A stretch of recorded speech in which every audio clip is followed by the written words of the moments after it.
So today we have a very nice geometrical problem. We take a circle. Now inside the circle we inscribe two squares so that one corner of each of the square lie on the circumference of the circle, and also one corner of each of the squares meet each other over here. Now there are few things to be noted over here. The first thing is that the particular point where these two squares are meeting with each other is not the center of the circle. Rather, the center of the circle lies on the left side of the bigger square, that is the blue square, and let that point be equals to point P. And the second thing to be noted over here is that the point where the side lengths of the squares are meeting, at that particular point the side lengths of the square form a straight line in the vertical manner also and in the horizontal manner also. Now we draw a line segment like this way and take the length of this line segment as a variable a.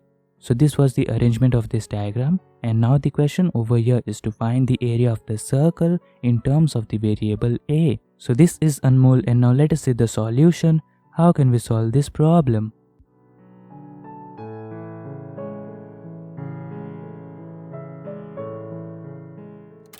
Okay, now let us start with the solution.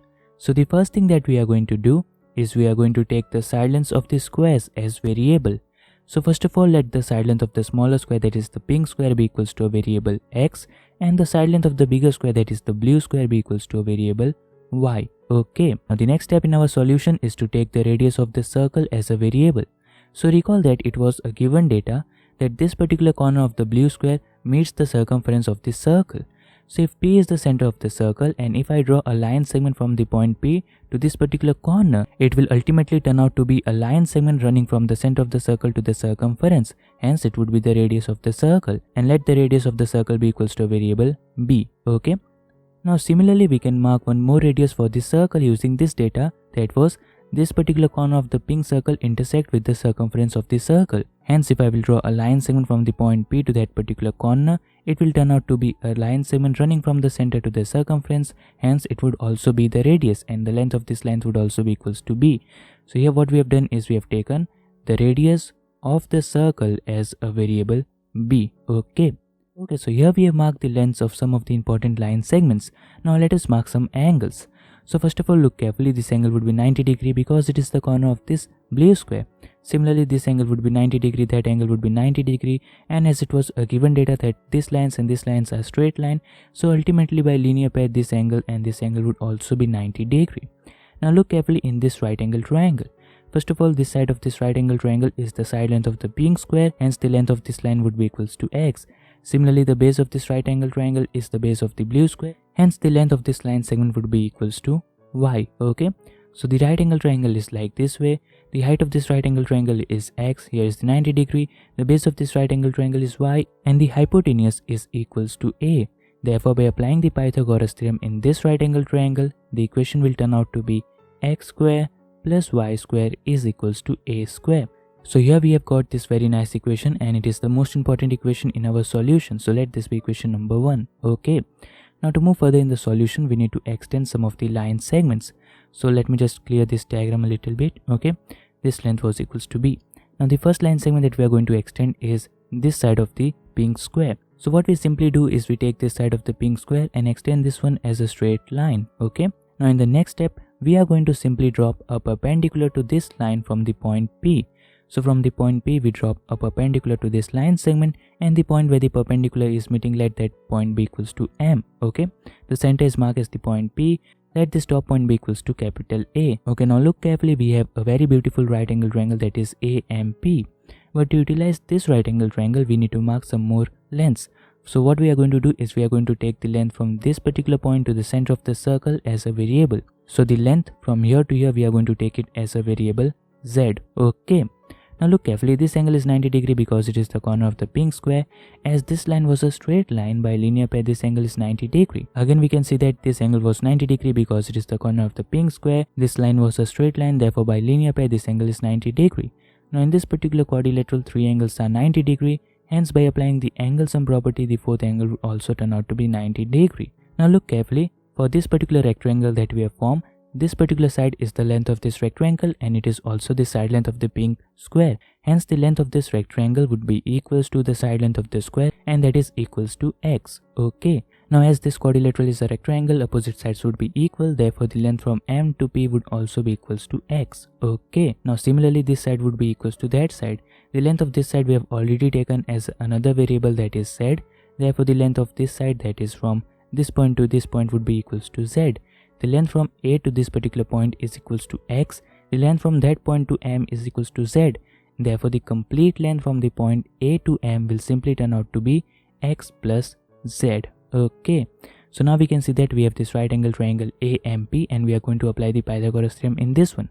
So the right angle triangle is like this, this and this. Here is the 90 degree, here is the point A, here is the point M, and here is the point P. The height of this right angle triangle is x plus z. The hypotenuse of this right angle triangle is the radius of the circle having a length b, and the length of the base is equals to x. Now by applying the Pythagoras theorem in this right angle triangle, we will get x plus z the whole square plus x square is equals to b square. The height square plus the base square is equals to hypotenuse square. Okay.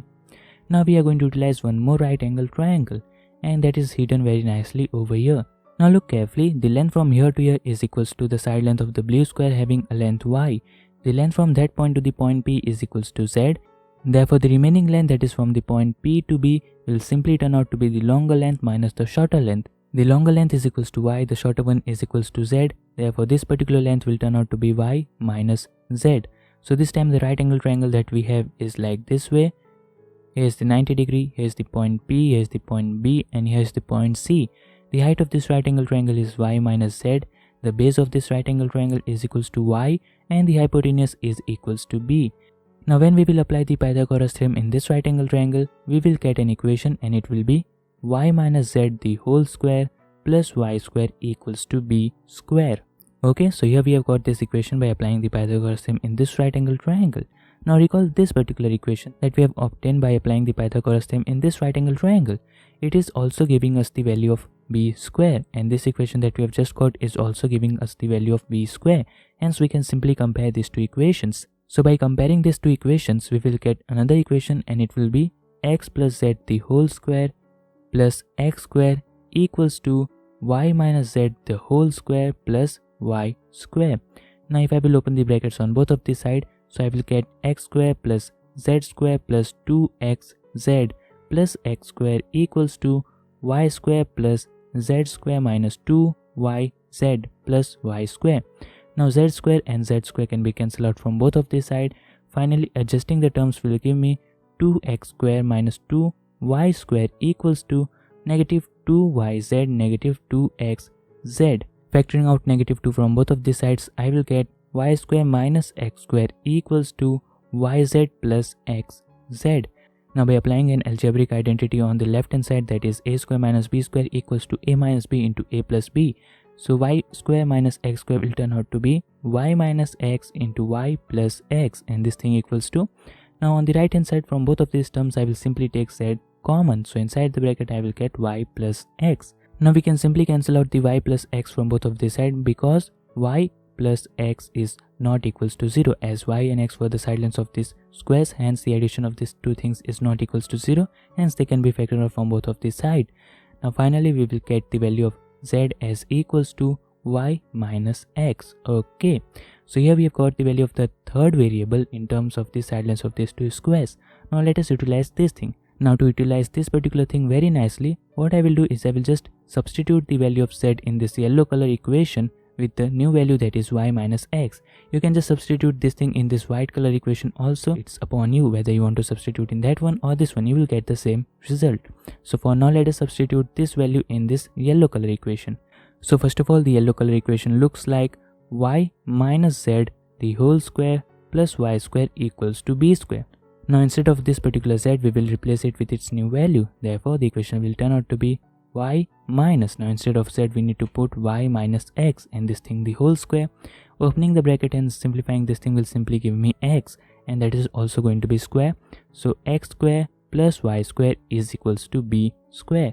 Now recall that we have got a very nice equation in the beginning that was x square plus y square equals to a square, the equation number 1. So instead of x square plus y square, I will replace it with a square. So a square is equals to b square. This means that a is equals to b. No plus and minus values because a and b are representing side lengths. Hence we will only go with the positive values. So here we have got the value of a as equals to b. Now recall that the question was to find the area of the circle in terms of, so if I try to find that thing, so area of the circle will simply turn out to be pi times the radius square. The radius of this circle we have taken as a variable b, so area of the circle will turn out to be pi times b square. Now the equation that we have just got is a equals to b. So instead of b, I can replace it with a. So area of the circle that was previously pi b square will now turn out to be pi times a square. And hence we have got the area of circle in terms of a. So this was my way to solve this particular problem. If you have any other method other than this, or else if you have any other question that you think I should try, you can email me, or else you can send it to me on my Instagram. The link is in the description.